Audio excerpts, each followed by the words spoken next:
Well, hello everybody. Hello out there. It's 2 o'clock somewhere. So I am Vicki Proctor. I am the outdoor program team leader for Girl Scouts of Western Ohio. And I am going to talk about letterboxing today. So I originally kind of work in the Dayton office and the Lima office. And I'm out at all of our different Girl Scout camps a lot. We have 6 of them. And one of the activities that we like to do a lot is Letterboxer. So I am going to tell you a little bit about that today. But in the meantime, we'll let everybody get on here and catch up. I see that Chelsea up there in Toledo's on. Hey, so tell me where you're from. So get in there and type in there. Let me know because, we've had people from all over the country now watching these. So it's really exciting. So tell me where you're from. And before we get started, think about, have you ever gone letterboxing? And if you have, what did you find? Or where did you go letterboxing? And if you have, I don't know what letterboxing is, have you ever gone on a treasure hunt? And if you went on a treasure hunt, what did you find? All right, so again, tell me who you are, where you're from. I live in a little tiny town called Conover.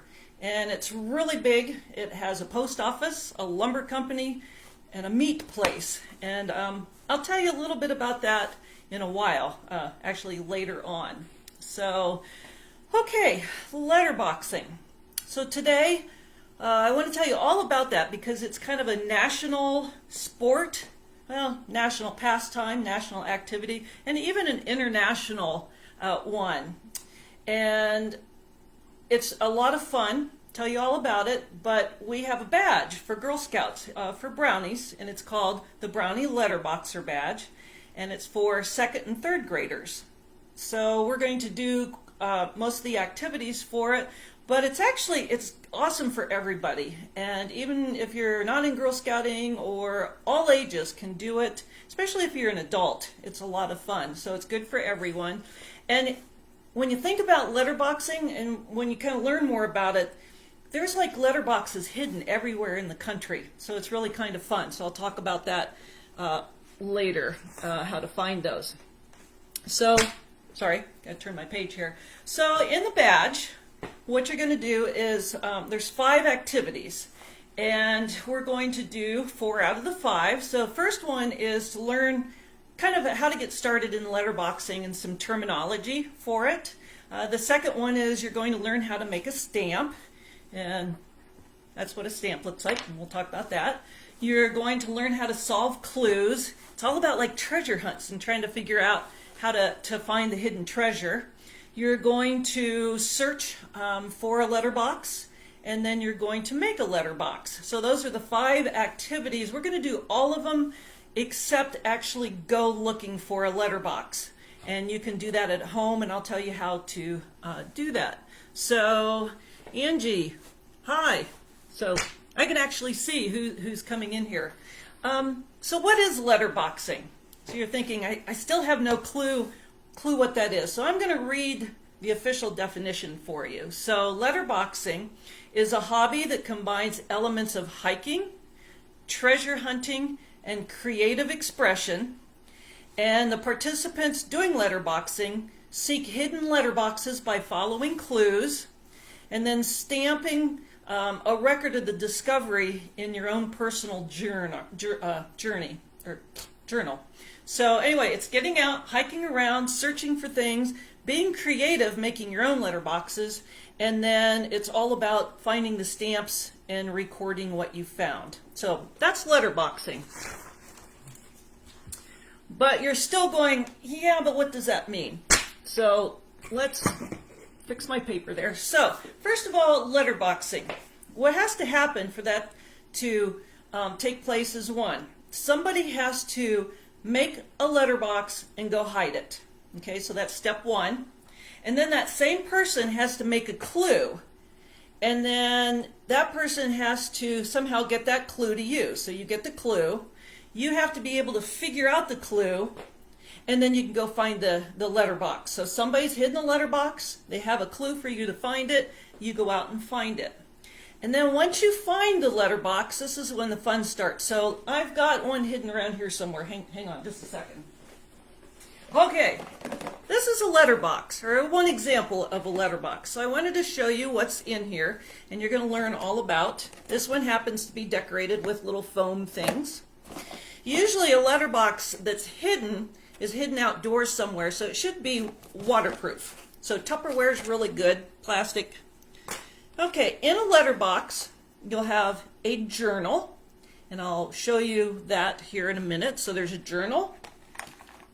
There's an ink pad, so you need an ink pad, and then there's a stamp.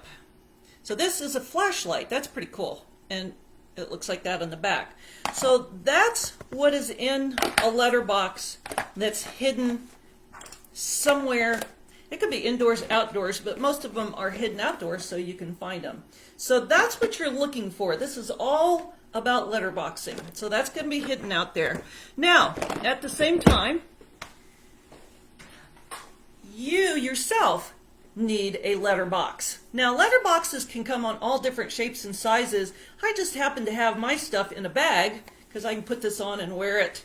And in my letterbox, this is my own personal one. Again, I have ink pad. I do have a journal also. There you go. And then I have my own stamp. So mine, the back, you can see I have a pocket knife on mine. So anytime I leave my stamp, it's a pocket knife. So I leave these in here. So what you do when you letterbox is, this is kind of fun. Let's see if I can show you this. So in the one that you have found, there is a pad and a stamp. So I want the person, whoever planted this, to know I was there. So I take my stamp, my own personal, and then I'm going to take an ink pad. Let's see if I can get this open.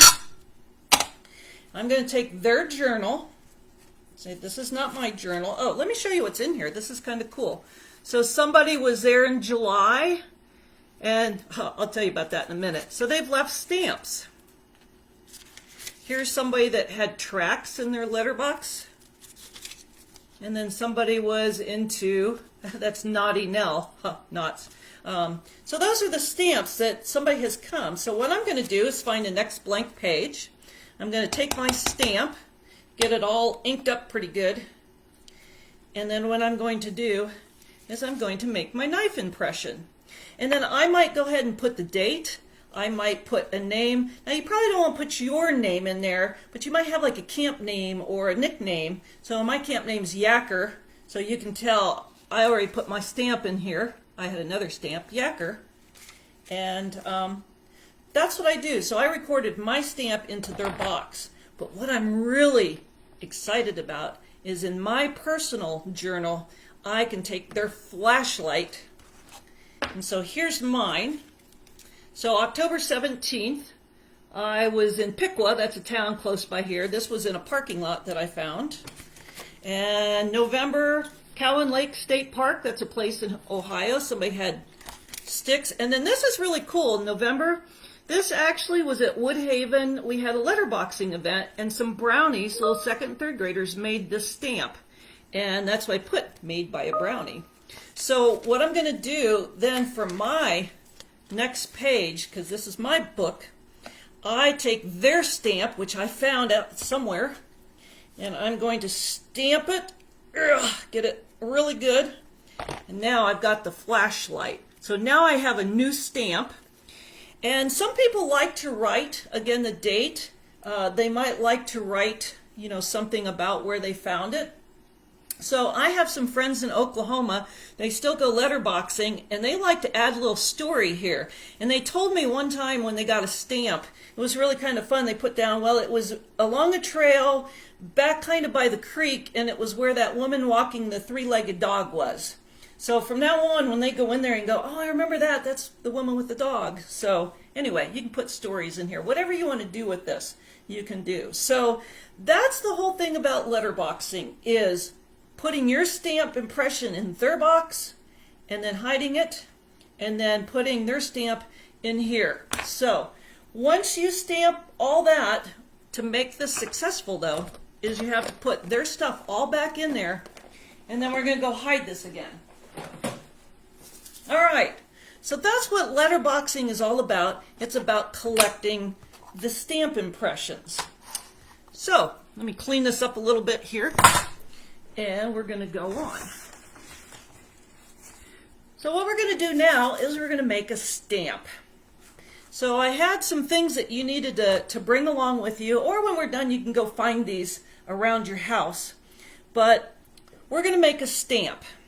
And so like you saw mine, this is a store-bought one, okay? Has a little picture on the back, and it's already ready to go for you to use, okay? So that's one. Those are fun. You can get a million different ones, but they're kind of pricey, but it's really fun to make your own. So here's one that a Brownie made. So she took a piece of wood, and this is a piece of foam, which I'll show you in a minute how to use, and she cut out kind of a tree. So that was her stamp. Okay. You can get real creative. So this is a walnut, and I sliced it on a bandsaw, and I can actually stamp that and use it. So you can use a lot of different things. The other thing too is, we used to do this a long time ago, is you can cut a potato. Okay, there's a potato. Now you could actually come up with some sort of design on your potato, and then what you would need to do is you can carve, and then you can actually make, can't see it too well, but you can make your own stamp out of a potato. Now it might have to dry out a little, but it might run your ink a little bit. But if you have nothing else right now and you're quarantining in your house, a potato would work. So, all right, so let's talk about making this stamp. So take a wood block. So if you have a wood block, you can take that. Bottle. So you can take the cap off of a bottle, throw that over there, and voila, you can actually make a stamp out of this. So anything with a flat surface you can use. The next thing you need are little foam pieces. You can buy these in bags, you can buy the sheets. These come with the sticky back on them, so I can actually pull the sticky back off, put it on my stamp, and 3 seconds, I'm done. But you want to be careful because these are all like really big stamps. And it doesn't matter what's on them, it's the design. So try to find a bag that has little pieces, like little letters, little flowers, all sorts of things that are really small. Sometimes, I'll show you one. So like here, you can, there you go. This is a stamp. This is some foam that doesn't have the sticky back. And so if you actually have one of those, so I have this piece here. This happens to be a snowman. I'm sure it's going to snow again in Ohio. So if you take your lid or your block and just take your glue stick or whatever kind of glue and just kind of smear it on there. Take this little foam jobby and voila. I now have a stamp that I just made and went real quick. So there we go. There's a stamp. The other way is if you do have foam with the sticky back, like I made a star. So I'm just going to cut this star out real quick. So bear with me just a second in my cutting skills. Whoops, I almost cut my star off here. There. Okay, what I did is I took a pencil and drew a star before we started. And there we go. So there's a little star, and I'm going to, I never can do these really good, take the sticky back off, and then I can take it right there and put it on my wood. So what you want to remember is you have a flat surface. You can't see it, but you have to have a little raised part, and then that's where your stamp's going to work. Okay, so then once you've got your stamp all set and ready to go, you need an ink pad. So what you do then, here we'll use our little snowman. So we'll turn him into Okay, I got him all inked. My ink pads are kind of old, but see, now you can see him. I've got ink, and then you take and you can press him in your book, and look at that, your homemade stamp. Voila, isn't that pretty cool? So you can make your own little stars. Now, if you don't have an ink pad, you're like, oh, I can't do this. So I bet you have markers that are watercolor, not the permanent, because they'll be permanent, but take your watercolor, and what you can do is mark your star really good. If it's water-based, watercolored, whatever, if you get it all over you like I usually do, it'll come off. So now I'm going to take that and I'm going to press it down and look at that. Voila! So now I have 2 stamps I just made, and I didn't even have to have a whole lot of stuff. So there you go, your markers. Now I've made this great mess right here. Where's my lid? So that's how you make a stamp, okay? So that's part 1 of your box. So let's talk about boxes that you want to put your own personal stuff in. So you can get any Tupperware. Now, if Mom doesn't want you to use your good Tupperware, I just got this the other night at a restaurant, well, the drive-thru anyway, and they have some neat plastic boxes, so you can use that. The old cigar boxes, I don't know if there's many of those around, but they're actually really cool. That would be neat to keep here because there's a little nail. It kind of keeps it down, so there's an option. Climbers. Some of you might be into climbing if you're older, and they have the climbing bags. You can get all your stuff in there. That's kind of cool. And last resort, if you have nothing, the good old Ziploc bag. So you can put everything in there. So I'll just use that since I have this here. So we have our Ziploc bag, and then we're going to go ahead and put our stamp in there. So we're partway there. And let's say I don't have an ink pad, but I do have my marker. I'm going to put that in there. And now I need my own journal. So I threw my journal somewhere. I don't know, getting full of stuff here. So you can have a really cool little spiral. You can put little stickers on it. You can even put the little foam things on there and decorate it, put your name. Or if you don't have a fun little book like that, sometimes you get the freebies from places that are little spiral books. You can use those. I got this. It's just a little book. It just has some empty blank pages. And then worst comes to worst, again, you're stuck at home, you can't get out and find something fancy. Just take a sheet of paper and cut them, and then you can glue it, tape it, staple it, and there you have your own little pad. You can put a little foam piece on there, put your name on it, and then we put that in here. And there you go. There's your own letterbox. Okay, if you have a Tupperware, you can take foam pieces, decorate it, put your name on it. You know, this is your box. So you do whatever you want to. So now you have your own box, and then there's all these other letter boxes hidden out there. So here we go. Now that we've got our letterbox and we're all set, let me clear all my junk. I love gathering all sorts of stuff here. So now we have to talk about clues. Okay, so you have your stamp, you have your letterbox ready to go, and now you have to figure out how to find the letterboxes.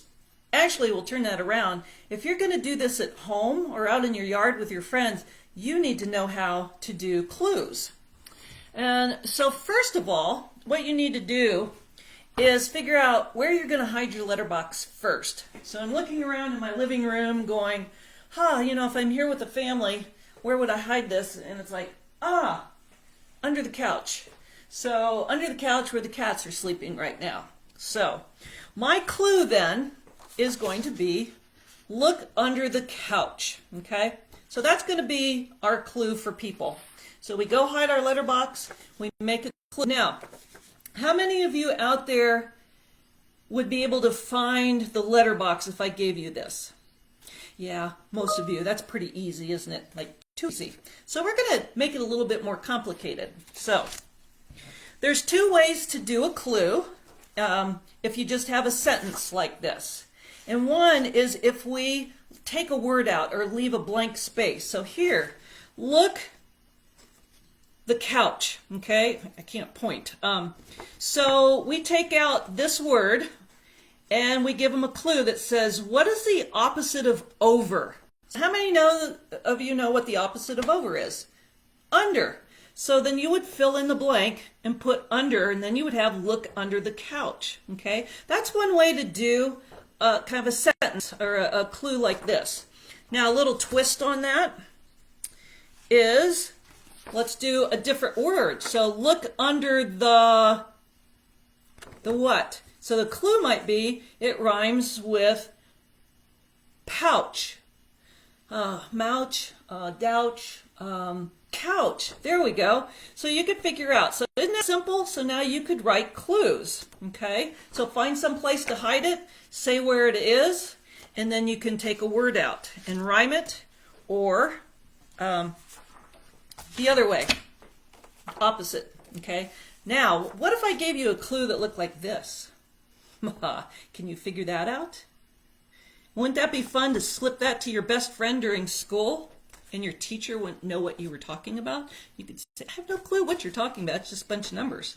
But actually, to figure this one out, here's where your paper and pencil come in. So what you need to do for this secret code is put the alphabet down your page, however you want to do that. So A through Z. And then each alphabet, each letter has a number. So A is 1, B is 2, C is 3, and so on. So 1 through 26. So now this is your code. So if you and your best friend have this code, or you give this code to someone that's trying to look for your letterbox, now you can kind of figure this out. So how you do this is, okay, so 12. So you look down here, you find number 12, that's L. So on this sheet here, L, and then find 15. Can you see it there? My papers are weird here. 15. O. So there's two of those. L, O, O. And then number 11 there. K. See the 11? K. So look. And so if I were to do all of this, it would be look under the couch. So isn't that cool? There's one last real simple way to do codes. We'll just symbolize this, the couch. So the easiest way is to take the first letter and the last letter of the word and switch them. So instead of T-H-E, now it's going to be E-H-T. And then couch, switch the C and the H. And now you have whatever that word. It looks like a different language. So if somebody gave you this E-H-T, H-O-U-C-C, you'd go like, what the heck are they talking about? Is that German? Is that Spanish? What is that? But now you know, just switch and you'd have the word. So isn't that a cool one? There's all sorts of secret codes. Okay. All right, let's move on. The next thing that we want you to learn about is the terminology of letterboxing. Oh, that sounds real fancy, but actually it's not. So any sport or anything that you do, there's always terminology to it. And there's also things that you build on. So letterboxing, so far you've learned there's a letterbox, the physical box. There's a journal. There's an ink pad, or an ink pad. There's a stamp. Those are some of the terminology of letterboxing. But now there's more, and it's really cool. So any sport or anything you do, there's always add-ons. There's another skill to learn. And basic letterboxing is just that. You go out, you find the box, do the stamp, and you go home and it's like, yes, I have another stamp. But here's some really cool things. Okay, and I'm only going to do one with you, and then I'm going to give you some homework, okay? So what would you think I meant when I would say in letterboxing, I would be talking about a hitchhiker? Who knows what a hitchhiker is? Give you a second to type in there. What do you think a hitchhiker is in letterboxing? Let's see, a couple of you are commenting there. So I'm going to read you the definition of a hitchhiker. Okay, so a hitchhiker, it's a letterbox that doesn't have a permanent home. It's carried by a letterboxer, which is me, you, whoever, from letterbox to letterbox. So what that means is when you go up and you're ready and you find a letterbox, you're going to go, oh, there's like two of them here. There's the original letterbox, and there might be another box on top. There might be a little box inside. It might be a Ziploc inside, and it's going to say hitchhiker. And it's like, yes. So you do your usual stamping, and then you take the hitchhiker with you, and then next day or 3 days or 2 months down the road and you find another one, then you leave the hitchhiker there. So see, it hitchhikes with you from letterbox to letterbox. So in letterboxing, there's a lot of cool stuff like that you can learn. That's a lot of fun. So everybody has the pen and paper out. This is your homework, okay? So this is pretty cool. So what I want you to do when you're all done is look up parasite. Okay, that is a letterboxing term. We're not talking about little things. Okay, cuckoo clue. Have any clue what that means? How about muggle? Look up muggle. And a lot of you are going, oh, I know what that is. I read Harry Potter. Kind of the same, but not really. And then poaching. So those are just a few of the really cool terms or things that happen in letterboxing. So I want you to look those up. Now you're going, where do I look those up? So Google this, letterboxing glossary, and that will pull you up this whole list of 1 million letterboxing terms. It's just like a dictionary. Just go through and find these different words, and you'll be amazed. They're a lot of fun. So remember that, letterboxing glossary, real easy, okay? All right, so let's see. Now where are we? All right. So that's pretty much it for the requirements. So you've learned some terminology, or you will if you go and do your homework. And you learned how to make a stamp. You learned how to make a letterbox. And you learned how to write and solve some clues. And the last requirement for the badge, which we really can't do today, but you can do this at home, is to find a letterbox. And I want to go back and say, you can do this with your family or your brothers, sisters, friends, whatever. I guess you could even do this virtually, but you can hide letterboxes around your house, out in your yard, around your neighborhood, and then you could do clues and go find them. However, this is really cool. So I told you I lived in this little town of Conover, and it's, again, this tiny little town, but there's actually a letterbox there, and it's really exciting. So picture being here in your house, you have a letterbox, I don't know, letterbox. There are thousands and thousands of these hidden everywhere out there. They're by bridges, they're in parking lots, they're up in trees, they're in culverts, they're by the Toad Tunnel, if you ever, oh, I shouldn't have said that, if you ever go to Woodhaven. But they're everywhere, thousands. Right now, as you sit and watch this, like they're around, they're out there. So all you have to do is find the clues to find them. So you're like, well, how do I do that? So it's really easy. Another thing to look up, so Google this, Letterboxing North America. That's the official site. And if you Google that, you got to remember the North America, because we're in North America. What you're going to do is you're going to see a map of your state. So all of you can do this that are on here. I see some of you are from all sorts of places. Look up your state and click on that, and then it'll show your state, and usually we'll divide it into sections. So here I would go to like the southwest part of Ohio, and I would click on that, and then what it does is it gives you a long list of all the towns and all the letterboxes in what counties. And you can go, look, Champaign County, there's Little Conover or St. Paris, Ohio, and there's actually letterboxes. I live in the middle of nowhere in the corn country of Ohio, and there's letterboxes all over the place.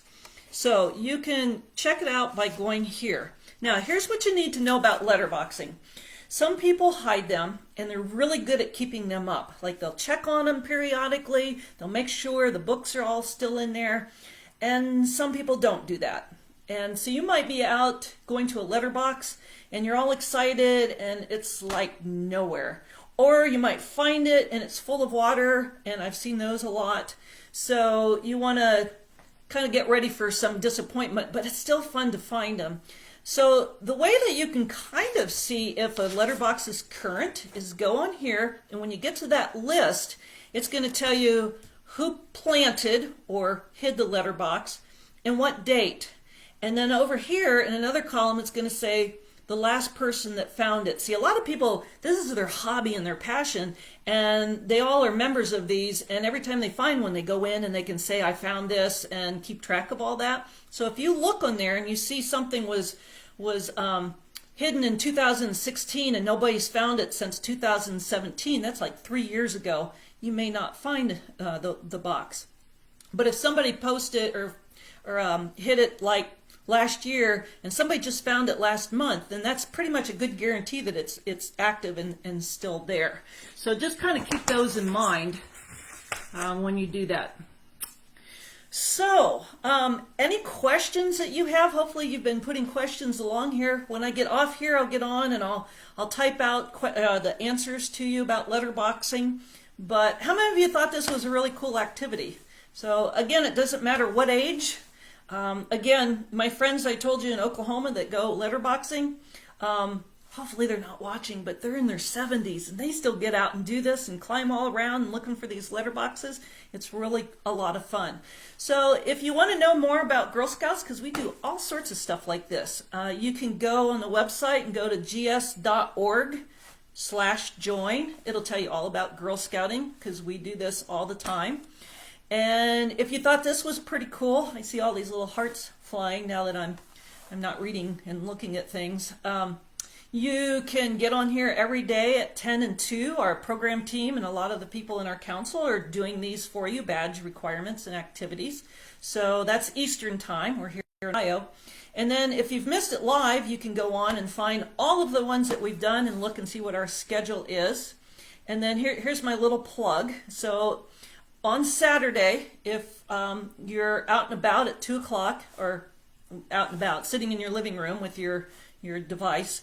So 2 o'clock, I'm going to teach basic fire building. So if you want to figure out and know how to build a one match fire, we're going to do that Saturday at 2 o'clock. But hope you had fun. I guess our time's gone. It went really fast. So we'll catch you the next time. Type me your questions and we'll see you.